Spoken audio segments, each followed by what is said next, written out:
Does it matter? Does it matter who my learners are in front of me?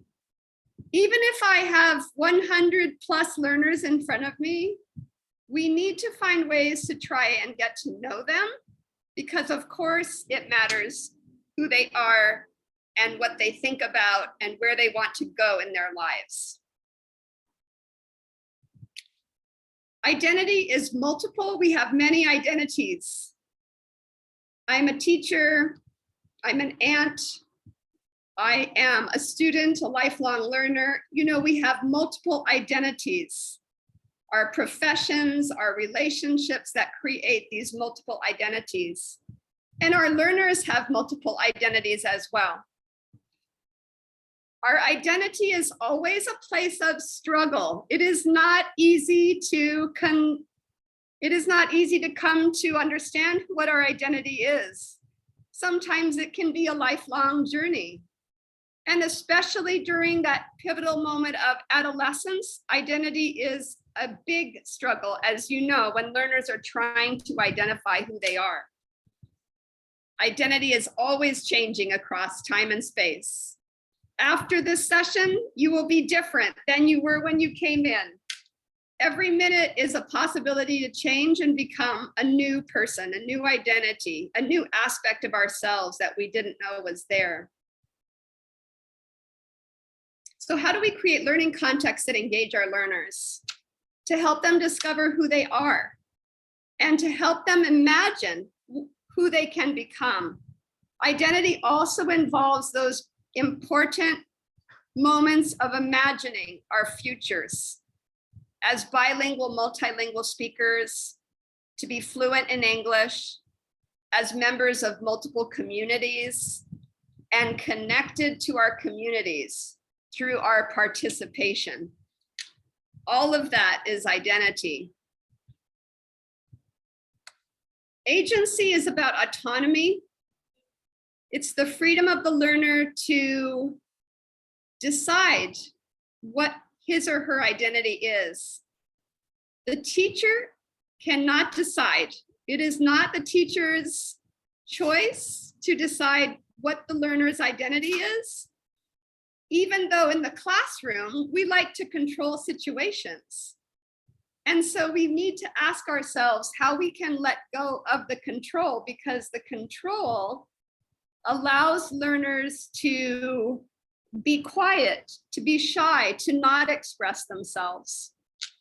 So we need to figure out how to give learners the opportunity to empower themselves and how to explore and discover what their identity is.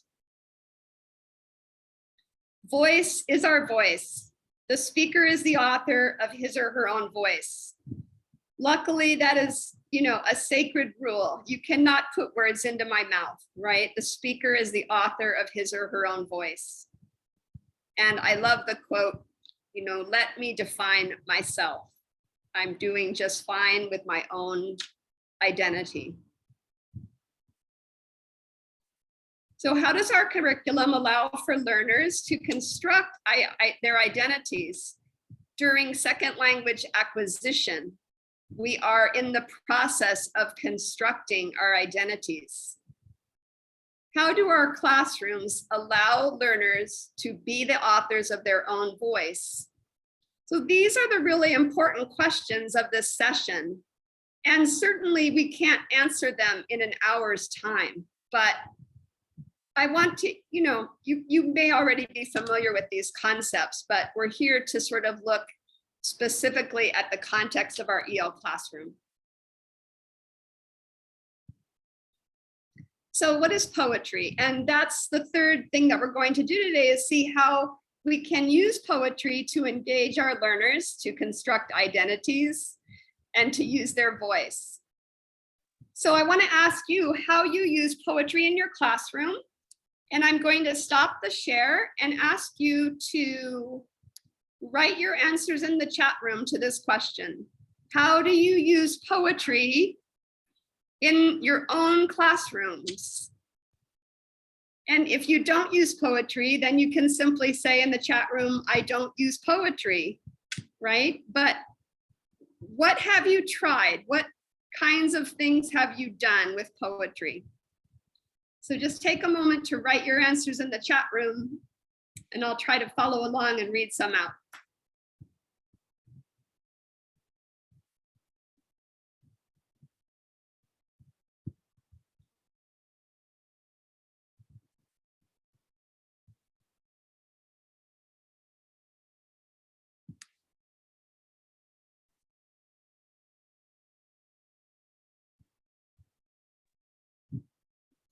How do you use poetry in the classroom? My students read a new poem every Monday morning, or you use poetry as a way to teach rhyme. Let's see, so we have, I use poetry to introduce some of my lessons. Yeah, that's a great way to activate the schema and to begin working with our learners. And here we have, it's not used. We don't use poetry in the classroom. And that's what we want to look at today too is, well, there are reasons we don't use it, right? So we're going to find out more from Linda why that is, because it's hard to use poetry in the classroom and to do it effectively. I give students a topic and ask them to create something on their own to enhance their creativity. Yes, I love that, Princess. And it allows them to, you know, to use their voice and their own creativity. So there's so much you can do with poetry in that regard.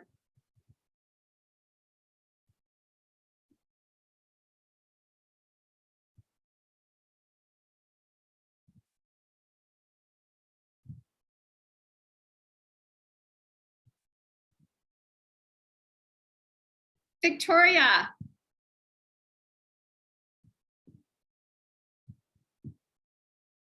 Victoria, what would you like to say?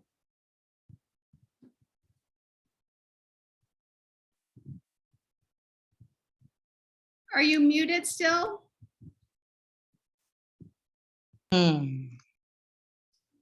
Yes, Victoria, what would you like to say?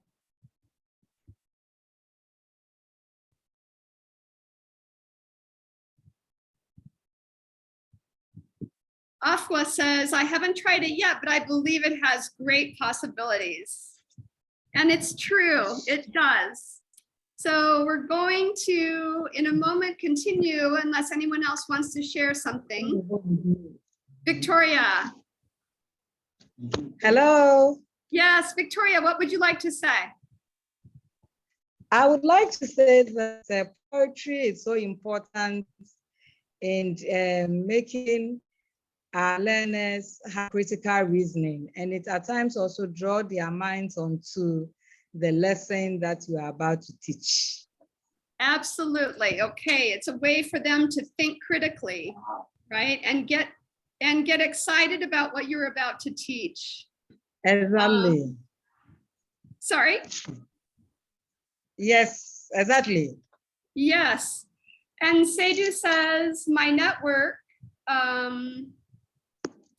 some of my lessons, I introduced my lessons, says Gifty. All right, and Sarah, you have your hand up. Don't forget to unmute. Yes, please. Poetry helps the kids to get prepared, and then it makes them get ready for the lesson. Probably when they were coming, they are not happy, but as you sing, it makes them happy and ready for the lesson. Yes, okay, I like that comment. They're not always happy about what's coming up, that's for sure. And Doreen says, as part of oral literature lessons, I ask my students to draft their own short poems by using a picture as a focal point. Art and poetry, pictures, they all go together. Great, okay, I love your ideas and I love hearing from you when you're ready to put your hand up and speak. So thank you so much for participating. Let's move on and share the screen again. All right. So the next question is, what do your students think of poetry? And You know, my students don't like poetry. They don't like art of any kind. They think they're not artists, they're not poets. They reject poetry. They think it's hard. So I don't know if you agree.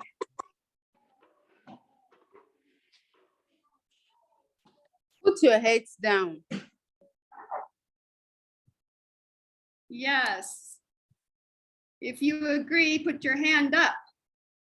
Let's see. Typically, I think teachers have a hard time with some poetry because because it has strange vocabulary words sometimes, or they think it has to rhyme, but it doesn't always have to rhyme. All right, so let's move on. Using poetry is a wonderful tool because it actually integrates all the skills: listening, speaking, reading, and writing. It allows learners to develop their identity, agency, and voice. It can be adapted and suitable for all levels of EL learners. It can be used in the science classroom. It can be used in any classroom where English is the medium of language, right? So it's suitable for all levels and all types of students. And it can be easily integrated into any lesson plan, unit, theme that you're doing. As you noted, you use it as an introductory tool. So poetry can take so many forms. Think about some of the forms that you already know. You know, there are many different types of poetry. So let's take a look at some of those forms. For example, you've heard of haiku. We have free verse. We have cinquains, odes, epics, really long poems, lyrics, song lyrics can be poetry. We have ballads, sonnets. We can make acrostic poems. There are many poems and forms that are adaptable to the classroom. So because of our topic today, I'm looking specifically at identity poems. And identity poems answer the question about our identity. The primary question being, who are you? There are many questions, but the primary one is, who are you? So to answer this question, who are you? I want you to take a piece of paper. I hope you have a paper and pen at your disposal. And using this list, your name, your gender, your age, you don't need to say your age if you don't want to, of course. Your place of birth, where you live now, the roles that you play, personal and professional, the communities that you connect with and participate in, any relationships that you have, your parents, your grandparents, your ancestors, how you spend your time, and anything else that you want to add that makes you you. So the prompts are going to turn into a free verse poem. And so it's very, in a way, formulaic. And so there's no fear. I can follow the prompts and I can create my own free verse poem. So right now, if you can take a moment to write the answers to some of these prompts down on a piece of paper, and then I'm going to ask one or two people to share. One or two very brave people, if they wouldn't mind sharing. So I'm going to give you 3 or 4 minutes to just create a rough draft here of some ideas for your poem. And I'll keep this screen here for a little while, and then let's listen to what you have.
All right. So you may not be done, and of course, a poem in effect can really never needs to be done. But I'm going to stop the share here for a moment.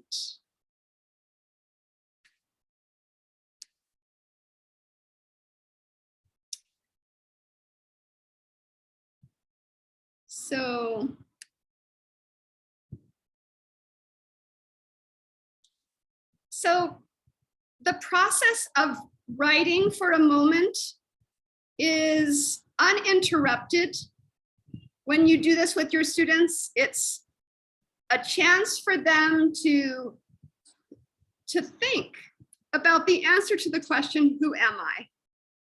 And these leading prompts help them to go down the list and create ideas. So it's not interrupted. And then what you do next is up to you. You could have them share with a partner. Right now, I'm going to have you share a couple of examples. I'm going to start with mine. So here is mine. It's very important when you do poetry with your learners that you do it with them. You integrate yourself into the activity and you write with them and you share with them. That's a very important idea that you share with them. Okay, so here is mine. I'm Cynthia to some and Cindy to others. Who am I to me? I'm a teacher, a woman, an aunt, a great aunt. I am the daughter of Paul and Rachel, who came from South Dakota and whose own parents came from Ireland and Norway. I love to climb mountains and walk near clear streams. I love to spend time with my friends, having meaningful conversations, connecting and laughing, and I love to sing.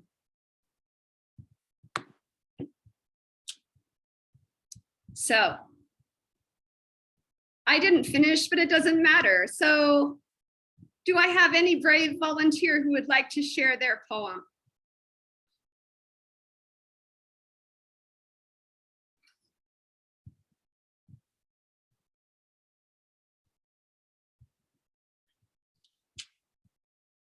Okay, I see a hand up. Thank you, Victoria. Don't forget to unmute yourself.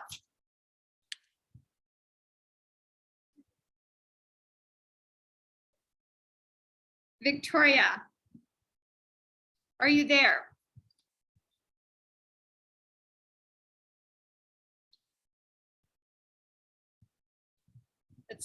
Can you hear me? Now we can. Thank you, Victoria. Tell us your poem. Can you hear me now? Yes, we can. Yes, I'm Victoria Yabua.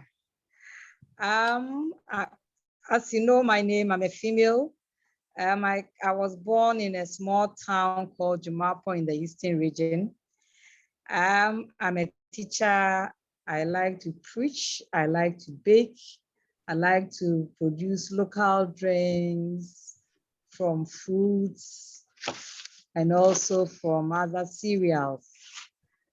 I like interacting with people in Dodua, Adenta, where my parents live, and also Bemakam, where I have as my background, I school there. I have relations around that place, and my parents also live in Adenta. I interact with friends in Dodua. And aside that, I like spending time interacting with these friends and family members and cooking, cleaning, and also reading. And what makes me so unique is the way I like to dress. So this is how I can share mine. Hello? Lovely. And thank you, Victoria. And what I hear from you is, I see a picture in my mind. And I think as the teacher, I would like to ask my students to draw a picture of me too. I would like them to do an auto portrait. So thank you, Victoria. Thank you so much for taking the courage to share your beautiful poem. Sarah, thank you for raising your hand. Let's hear from Sarah.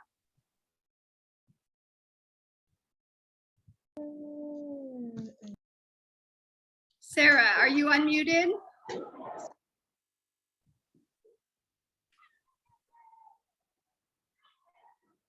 Don't forget to unmute. We cannot hear you yet. Hello. Okay, now we can hear you, Sarah. Go ahead. Can you hear me? Yes.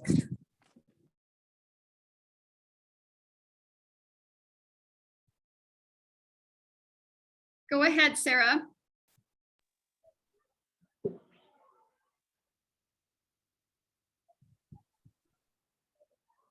teaching them how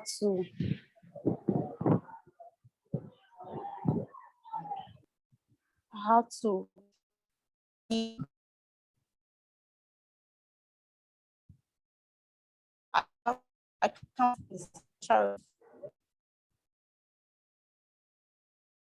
Sarah, your sound is not really working out for us. Let me ask you maybe to write 2 or 3 lines in the chat room, and I'll go to Afwa to see if we can hear Afwa. Hi, can you hear me? Yes. Yes, Okay, neatly so I've been trying to and redo it. nicely.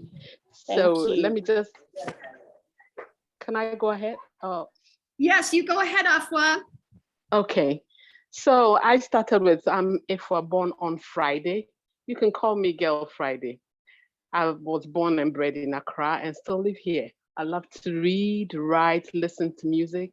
I love teaching Sunday school and really love the kids because of the contributions that they always give. And I generally do a lot of work with a lot of unprivileged kids in villages that they are really lacking stuff. So that's about where I got to. I'm still putting my thoughts together. I hope it's okay. Wonderful, Afwa. Thank you so much. Thank you. Okay, I'm going to stop us there for a moment. And I know, Benedicta, you have your hand up, but you're going to have a chance here in a moment. I'm going to go back to another slide for a moment.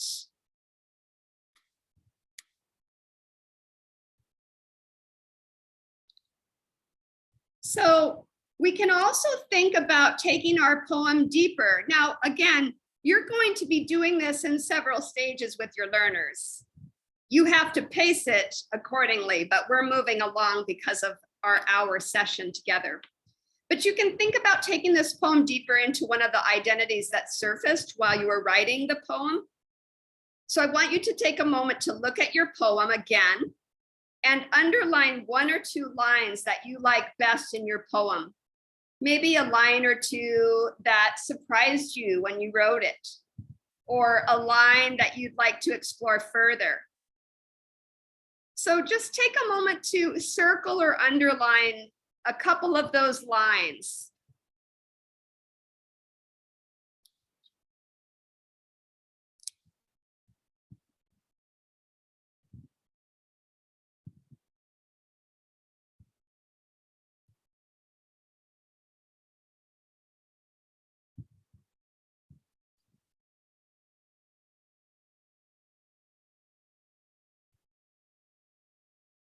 And then what you would do with your students is you would give them time to write a second poem. So they're going to be starting in a different way.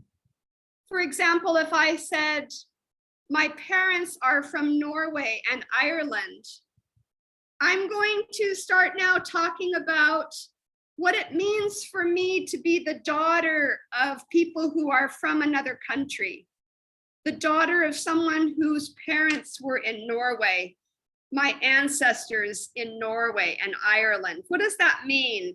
And I'm going to write a new poem about that idea. So what I'm hoping that you see is that there is a way to continue this idea and go deeper with it. We begin with the easy list. And, with our beginning learners, we might stop with the list. But with more advanced learners, we can go a little further. So I hope that you can see that you might can expand the possibilities there.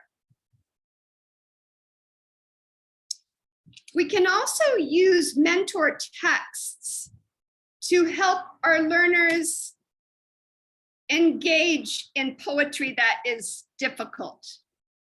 The text becomes the mentor of the learner, and they're called mentor texts. And I could do an entire session on an hour or 2 hours on this notion of mentor text, but I'm just going to mention it now briefly, and I'm going to show you an example of what I might do with a mentor text. For example, the poetry of Langston Hughes. He is an African-American poet who inspires many students in many classrooms across the US. He wrote a poem called The Negro Speaks of Rivers, and I want to play an excerpt of that now.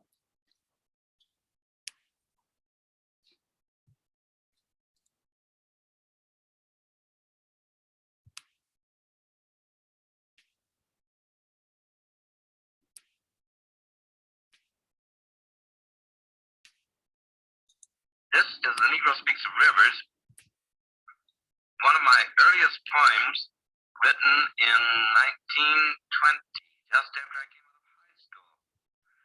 The way this poem came to be written to the Negro people, how, in a sense, our history was linked to this river, how in slavery time, my grandmother told me that to be sold down the Mississippi was one of the worst things that could happen to a Negro slave. And then I remembered that I'd read about Abraham Lincoln going down the Mississippi as a young man. He went on a raft to New Orleans, saw a human being bought and sold in the slave market there. And he was so horrified by this that he never forgot it. And many years later, of course, we know that it was Lincoln who signed the Emancipation Proclamation. And so as the train went on into the gathering dust, because it had been about sunset when we crossed the river, I took my father's letter out of my pocket and began to write down on the back of his letter this poem, The Negro Speaks of Rivers. I've known rivers ancient as the world and older than the flow of human blood in human veins. My soul has grown deep like the rivers. I bathed in the Euphrates when dawns were young. I built my hut near the Congo, and it lulled me to sleep. I looked upon the Nile and raised the pyramids above it. I heard the singing of the Mississippi when Abe Lincoln went down to New Orleans, and I've seen its muddy bosom turn all golden in the sunset. I've known rivers, ancient, dusky rivers. My soul has grown deep like the rivers. So that poem, that link, that audio, it could be used in many ways in your classroom. It speaks of the multiple identities that Langston Hughes was expressing, the multiple identities that we all have. And so with your learners, you could get them to listen, then you could show them the lyrics, the words, and then you can see so much potential for them to continue working on their own poems. Ancient as the world. Oh, excuse me, sorry. So there's so much potential for them to then go back to their poem and be inspired to talk about their multiple identities and their connections to places. He speaks of the rivers, and you can create other ideas where the students can tap into the places that are important to them.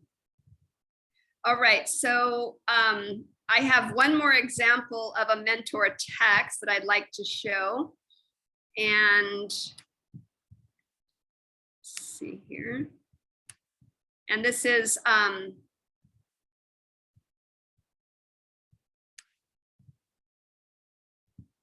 Mr.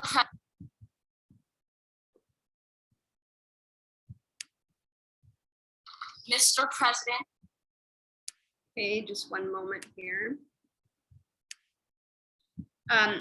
This poem is Amanda Gorman, who I'm sure you've heard of. She delivered a spoken word poem to our nation during the inauguration of Joe Biden, the new president, back in 2019. And so I'm going to share that, a little excerpt of that poem right now to see how we might use it as an identity poem where we can inspire our learners to go further with their identity poems.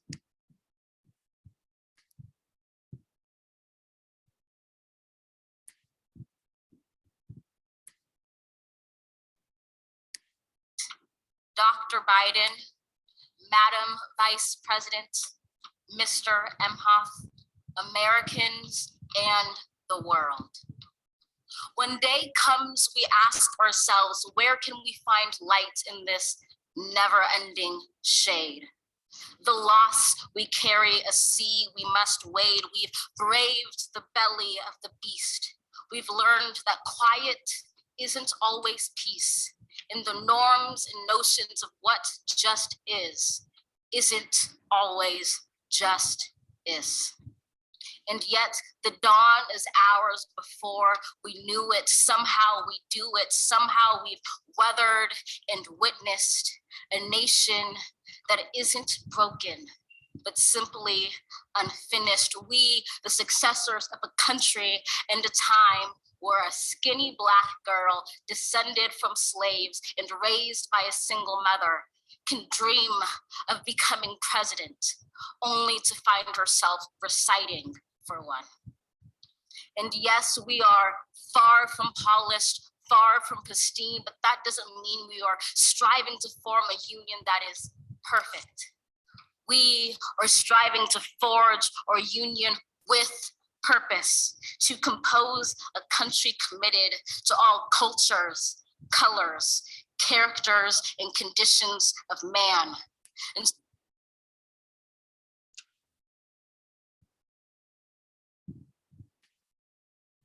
so again, Amanda Gorman is speaking a little bit about her identity, but also the struggling identity of the United States, right? As it continues to move through its own obstacles and issues.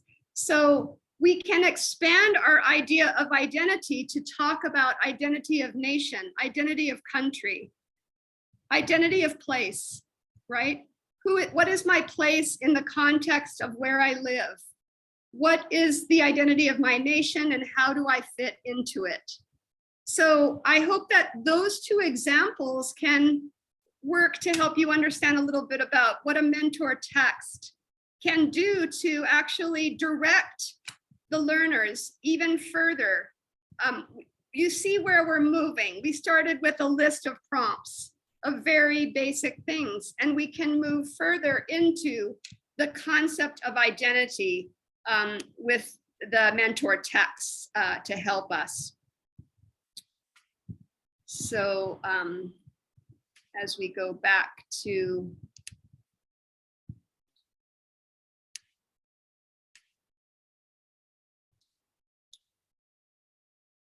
so there are other types of identity poems that I want to spend just a moment looking at as well. And you see they can be accompanied by this beautiful examples of art, which our students love to express themselves when given the opportunity with a little bit of art. Any bio poems can be used where you have adjectives, you give the students a list, you say adjectives that describe you, relationships in your life, things you love, important memories. So you can generate a list of any topics that you want to include on your bio poem, or you can have the learners develop their own list for their own bio poem. There are many descriptions online about the use of bio poems. So if you just make a note of the words bio poems, you will find it. There are word bowl poems where you put a lot of words into a fish bowl, a little bowl, and the students pick a few words from the bowl. And you can say maybe they pick 5 words, and then they have to make a poem using those 5 words. They can add words, but they have to use those 5 words. It's another way to direct learners to create their own poem. You have diamond poems where, again, there are templates online by the hundreds. But the important aspect of a diamond poem is that the top word and the bottom word are opposites. So you see in this example, we have a tiger and we finish with lions. And in between, we have adjectives and verbs and nouns that describe the tiger and then the lion. in the shape of a diamond. We have many templates online about writing bio poems, writing an I am poem. You can simply Google in writing an I am poem or writing an identity poem, and you'll find hundreds of ideas. I like this example, which you'll also see online, because it talks about ways that you can direct learners. It still gives them enough open-endedness to be creative, but it gives them some direction as well. You know about cinquain poems, and again, these formula poems are helpful because learners like having a formula, but at the same time, they can express themselves creatively. Haiku poems. Oh, the wind, how you cannot see the wind, but it is still there. Very simple way to make some meaningful expression. The first line has 5 syllables followed by 7 and then 5 again. Simple 3-line poem, but not a simple idea. You know, beautiful ways for learners to express what they're thinking. Acrostic poems, as you know, are very nice and lively for students to list their name. This one on the left is Olivia.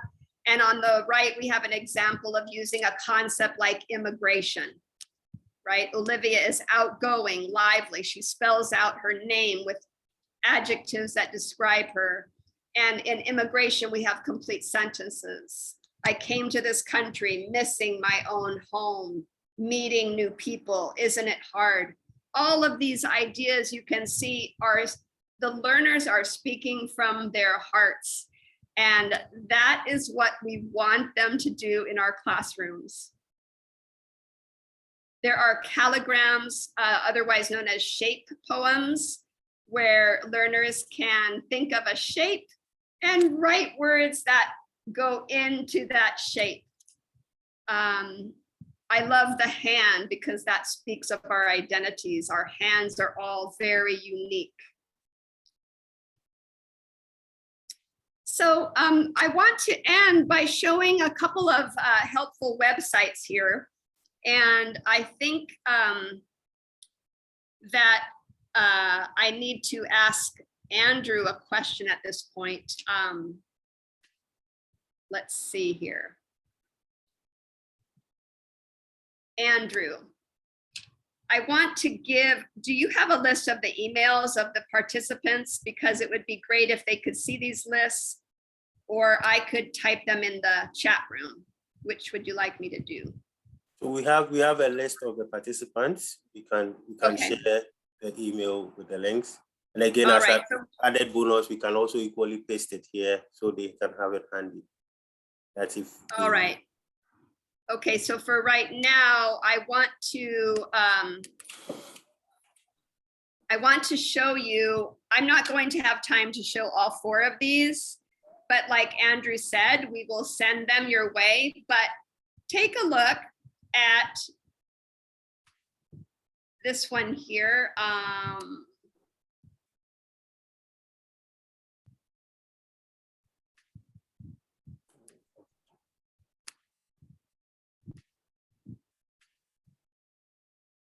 See. Bear with me for a moment. I'll simply end with, you know, these links are amazing resources. One is called Poetry Foundation. And you see that they have poem of the day, and you click on it, you have a poem of the day. You have Celebrating Women's History Month, which is right now. Poems about celebrating Women's History Month. You can click on the top where it says Poems and Poets, and you can go to Poems Home, and you can, it's loading here, let me, you can find in poems, you can browse all poems, but you also have subjects here. So depending on what your unit is, you can look at the subject. You can browse all subjects and occasions. You can also type in the search bar for poems about identity to use either as supplementary reading, as mentor texts. The links that you will receive on the email, you could spend so much time looking at all of the wonderful opportunities in these links. And so let me end by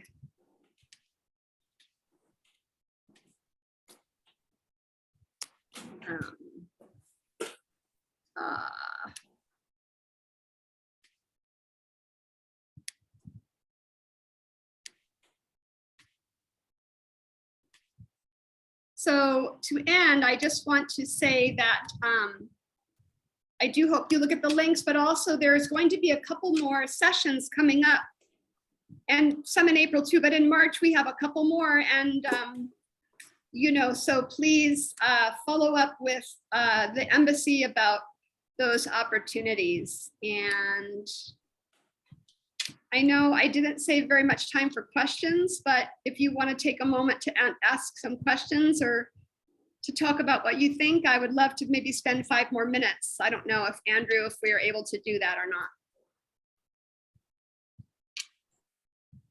I think we can take 1 or 2 questions. If you 1 or 2 questions? Yes, before we wrap up. Okay. All right. So are there any questions or comments about what you saw or how you might use it in your own class environments?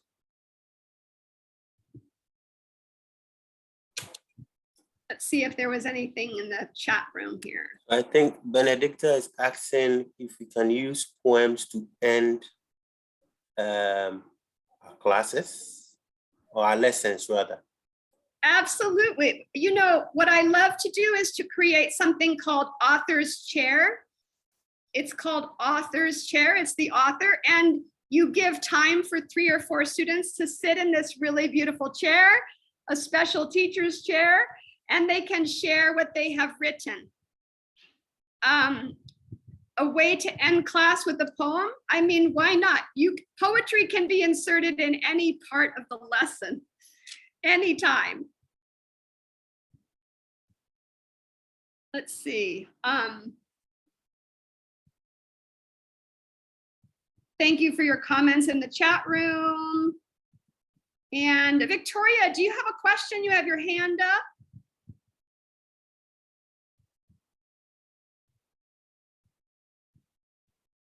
One new message. Okay, well, I hope to see you again at another webinar, and I hope that you found 1 or 2 ideas that you can take back with you to your teaching contexts about the notions of identity, agency, and voice.